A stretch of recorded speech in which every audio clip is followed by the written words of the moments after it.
tell you, they were devastated on November 8th. They were devastated.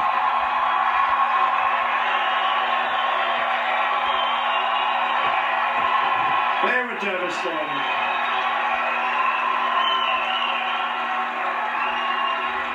Should I go over that evening just once quickly? So, it began with phony exit polls. And I got a call from my daughter at about 5 o'clock, and she was called by people in their business. And her husband, Jared, great guy, he was called. And they called me and they said, "I'm sorry, Dad, it looks really bad. Looks really, really bad." I said, "What's the problem? Tell me." Now, I was doing, very interesting, because I really assumed I lost. You know, look, I believe that these things are supposed to be correct. So I sort of thought I lost, and I was okay with it. I wouldn't say great. In fact, I called my vice president and I said, "It's not looking good, right, Mike?" I said, "Not looking good. You were getting the same numbers that I was getting." Of course, you know, a lot of it is phony stuff, too, because they'll say, "Donald Trump is a bad person. Do you agree or not?" So people would say, "Yeah." No, but it's easier. Then they have yes in a big box like that. They have no, you can't find. So, you know, a lot of it's phony deals going on. But I will tell you, so I got the call, and they said, "Looks bad. Looks really bad." And they want to be nice to me. They're talking this way because they wanted to be nice. They actually thought we might lose strongly. So I said, "Don't worry about it. Don't worry about it. Whatever happens, happens." Now, for the last month, I didn't do interviews. All I did was these rallies. I did 3 a day.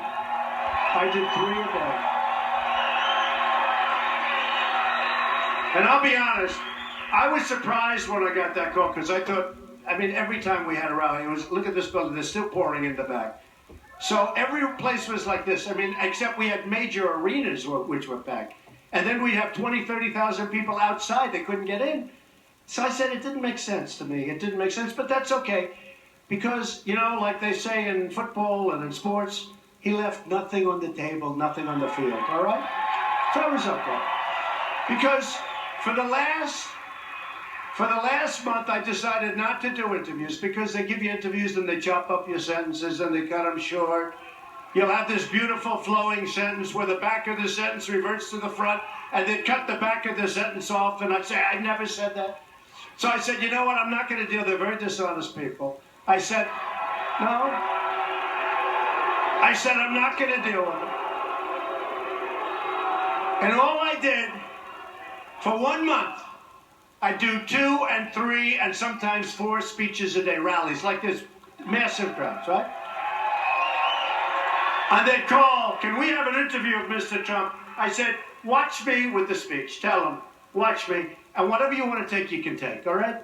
But watch me with the speech." So we did 3, 4 days. And I'll tell you what, that's tough stuff. So I did 3 a day, a couple of 4s. And I always had in mind the last 2 days, and even the last 3, but on the last 3, or the third, I was going to do 5. And then I was going to do 6 and 6.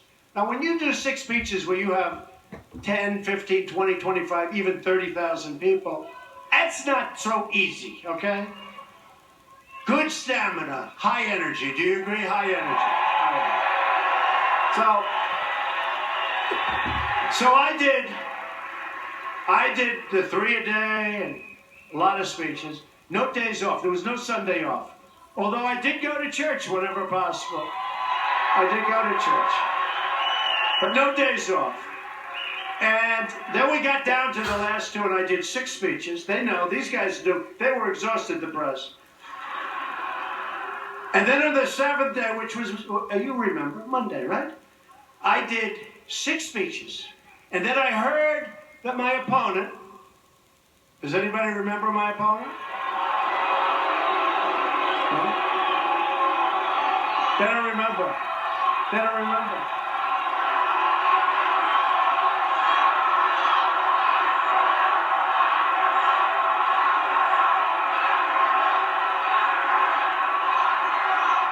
Governor, these people are brutal.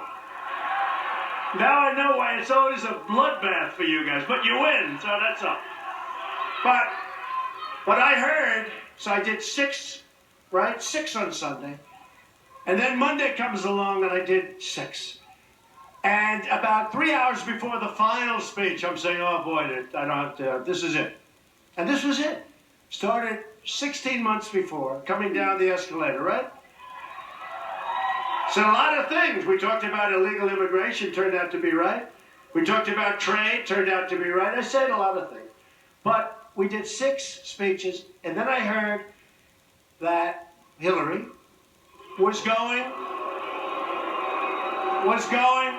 with her husband and with President Obama, who, by the way, has been very nice, and his wife has been very, very nice. Told you. They've been very nice, but they were on a plane going to Michigan. And I said, whoa, whoa, and that was not a planned trip. And, you know, they spent $2 billion, so you don't get credit for this. I spent a tiny fraction of what they spent. In the old days, if you spent less money and won, you got credit for it. Nowadays, whoever spends the most money, it doesn't make sense. But we spent a lot less money. We spent a fraction of what they spent. And they had unlimited money, so that meant to me they did a poll, we didn't, because why should I spend a lot of money for a poll, right? When the newspapers give you polls every single day, right? These pollsters. So they spent a lot of money. They found out, obviously, trouble in Michigan because they had an unscheduled trip to Michigan. So they went to Michigan, did not have a good crowd. And I said at 6 o'clock that afternoon, I said, let's go to Michigan. Now, by the time I finished in New Hampshire, it was already like 9:30 or 10 o'clock. I said, let's go to Michigan. And my people said, are you crazy? You just did 6 major. I said, I don't care. This is the presidency, right? This is the presidency.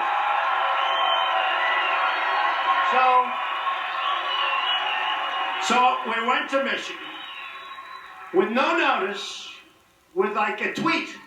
We went up. Now, I do have between Facebook and Twitter and Instagram almost 40 million people, so that's a lot. It's a lot. But with a tweet, so we get there and it's very late. It's like 12:30. And our vice president-elect was there with me. And we had, at 12:30 in the morning, and I started speaking at 1 o'clock in the morning, we had in Michigan 31,000 people inside and outside. 31,000 showed up. And I said to Mike and I said to everybody, we're going to win Michigan. I'll tell you. Now, it hadn't been won in like 38 years, but we are going to win Michigan. And we ended up winning Michigan. But anyway, so I got the bad news from my daughter. And I said, that's too bad. So I go and see my wife. I said, baby, I'll tell you what. We're not going to win tonight because the polls have come out. And, you know, I always used to believe in those exit polls. I don't believe in them anymore.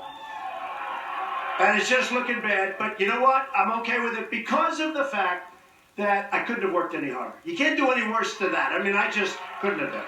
And if I lose, I lose. And you know what? If I lose, I lose, and I'm going to have a nice, easy life. We can all relax together, right? But, so, you know, I felt, you know, you don't feel good if you didn't put out and you lose. But if you put out every single ounce of energy in your blood, you feel like, okay, there's nothing more you can do. So, I told her, and she looked at me, and she's seen these rallies, and she said, you're not going to lose. I said, no, I'm telling you, the polls are looking very big. She goes, you're not going to lose, my wife. So then I figured, hey, look, it's just a nice wife that's trying to be nice. And that's what she is. She is a great person. So what happened? Melania, right? Do we love Melania? Boom, the escalator. They love Melania. She's great. She said, you're not going to lose. Okay. So now the polls just closed, and they start announcing numbers. And I say, oh, this is going to be embarrassing. I'm trying to figure out what am I going to do. And I have this ballroom that's not that big because I didn't know if I'm going to win or lose. I know this. If I'm going to lose, I don't want a big ballroom. I'd go up, I'd say, ladies and gentlemen, thanks a lot, my supporters. I love you, folks. I love you. Good night, everybody. Bye. I'm out of there, right? And she had this massive convention center with a big fireworks display. And they were paying about $7 million for the fireworks. And it was a big deal. And they knew they were going to win until the final week. They knew bad things were happening. And I got a good sign when 4 days before the end, I called up Mike. They just canceled the fireworks. It was the front page story. They canceled. Now, usually you cancel fireworks because you don't want fireworks if you're going to lose, right? Did anybody ever use fireworks if they're going to lose? Governor, in the history of elections, if you lose, you don't set off fireworks, right? So they canceled their beautiful Grucci fireworks. And I wanted to be a wise guy, so I offered them 5 cents on the dollar for their fireworks, okay? I did. We never heard back. No, we never heard back. We never heard back. No, anyway, but that was a good sign. Do you agree? So anyway. So I figured it's election now. I figured we're going to lose. But, you know, hey, this is sort of cool. I never did this stuff before. Hey, by the way, did we all do a good job together, right? It's a movement. It's a movement. So then the real numbers started coming. Then we started with, like, Ohio. And I was expected to win Ohio by 2 points or 3 points. When I say I'm talking about the two of us and us, all of us. So it comes in. We have breaking news. Donald Trump has won Ohio in a massive number. Right? We won Ohio very close to 10%. So the 2% or 3% was now close to 10%. I said, that's good. Then we have breaking news. Donald Trump has won the great state of Iowa. I said, whoa. And that was supposed to be close. We were up a little bit in the polls, like 1 point. We won it by more than 10 points, right? And I'm saying, this is a little different than these exit polls. What's going on? Because the exit polls had me tied in Ohio. Then they were getting a little bit like, they were surprised by the numbers, right? You know, these people that are standing back there. 2, 3 of them I see. 3 of them. I see 3 of them, and 4 of them I think are hiding in the back. They're in the...